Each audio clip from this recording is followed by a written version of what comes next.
কিছু সম্পর্ক অনলাইনে তৈরি হলেও তার প্রতি ভালোবাসাটা অফলাইনে থাকা মানুষের চেয়েও হাজার গুণ বেশি হয়ে থাকে। চ্যাট করতে করতে ভালো লাগা তৈরি হয়, পরে তা এক সময় ভালোবাসায় পরিণত হয়।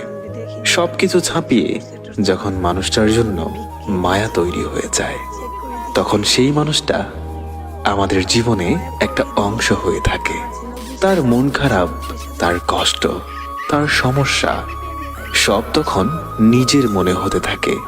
এক সময় সবকিছু চাপিয়ে মানুষটাকে না ধরে না ছুঁয়ে তার জন্য অকণ্ঠ ভালোবাসা জন্মে।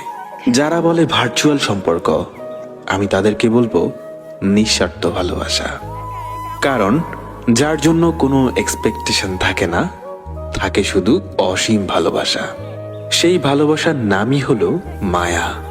যে মানুষগুলো দূরে থেকেও একে অপরের জন্য ভাবে